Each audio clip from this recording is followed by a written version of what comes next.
It's Mackenzie from Girl Loves Glam, and I am here to talk to you guys about this Vidal Sassoon hair color. And I just want to give you some tips for when you need to dye your hair at your house.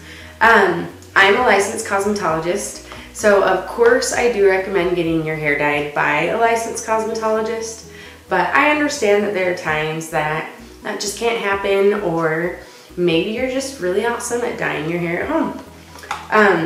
I actually am really impressed with the colors that Vidal Sassoon has in their Pro Series. So I just want to give you a few little tips that I use at the salon.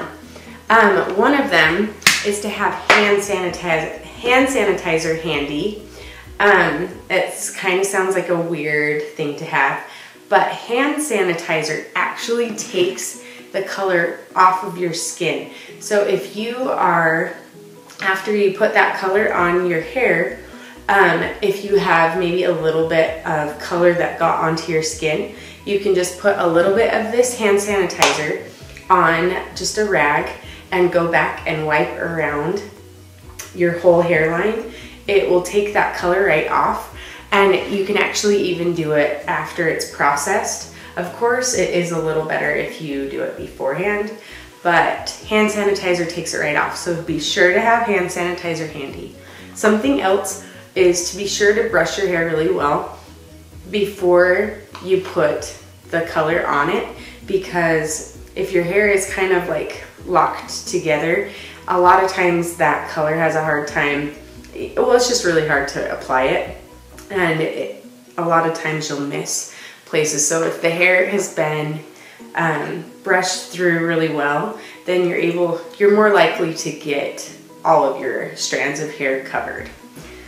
Something else is to be sure to use, well, this is kind of obvious, but use a dark towel so that you don't ruin your towels. But something else is, if you have a cape, make sure to use that just so that you protect your clothes, and while you're waiting for your color to process, that you're able to not ruin everything in the house. But also, when you do it, you should put a towel just kind of like this and fold it under, and then put your cape on, so that the towel is the thing that will be touching the back of your neck, and it'll just really help protect your clothes.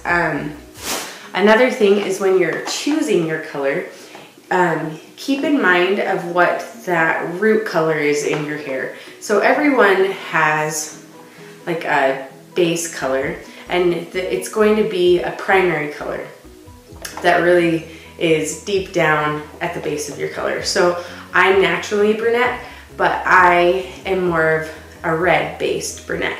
And so you need to pick out a color that is going to play off of that base color, or work against it. If you're wanting to get rid, say you do have red-based and everything just turns red, you need to look at the color wheel and go directly across. So directly across is going to be green. So you need to find more of a green-based, which is called ash. When you're talking hair color, you want to find an ash-based one. If you're wanting to work against that and you want it to neutral out the red, then you want to find ash. Mine is a 5G, and that's just because I do like to have a little bit of the red, but I want to add a few of the gold tones just to make it warmer, and I feel like it makes my hair look a little more natural and not so dark. But it's going to be that way with any of your primary colors. So, I mean, say you have more gold tones, and if you want to cancel that out, then you just go right across the color wheel, and the color that cancels out the yellow, the gold color, is going to be purple. The other one is blue. So if you want to cancel out the blue, then you're going to use more of an orange tone. Or say you have more orange tone, then you'll use blue. So just think of it as Christmas, so green and red, and then purple and yellow is Vikings if you're a football fan. And then the other one is blue and orange, which is also Broncos for all of you NFL football fans out there. So just try to think of a way to remember that, or just remember your color and look for this. That's what this letter behind the number is. The number is how dark, light or dark it is. The darker the color is, it's going to be the lower number. So a 1 is going to be black, and then a 10 is going to be blonde. So just keep that in mind when you look, and always look in the back of the package to kind of give you an idea of if your hair is this color, it's going to turn out to be this color. Don't really go off of this color, because this model didn't necessarily start with the color that you have.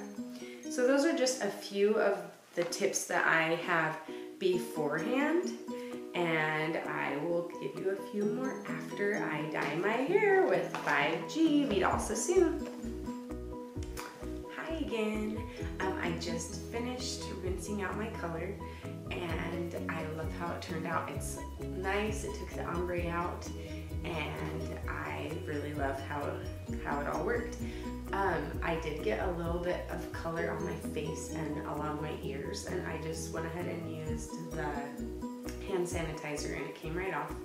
And I love how it looks. But I will post a picture on this too with my hair straight and dry and everything, so you can see the final look. But as far as tips go, the only thing I would recommend as far as rinsing out the color is just really make sure to get all of the color out. That's really important, just so that you don't ruin clothes and stuff. Another thing is be really careful to rinse out your sink or whatever you're using really well afterwards, or else that color can still stain the sink. But other than that, as far as rinsing goes, that's about it. Also make sure that you let the color sit on your hair for as long as it tells you to, because if you don't, then it won't process all the way. That time is really important. But other than that, it's pretty simple. Just follow the directions. And for the Vidal Sassoon Pro Series color that I used, it only had to sit for a half hour. It wasn't too bad.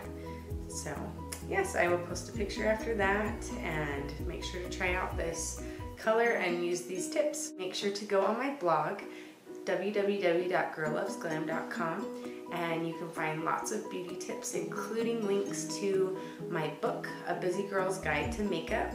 Thanks, see you guys.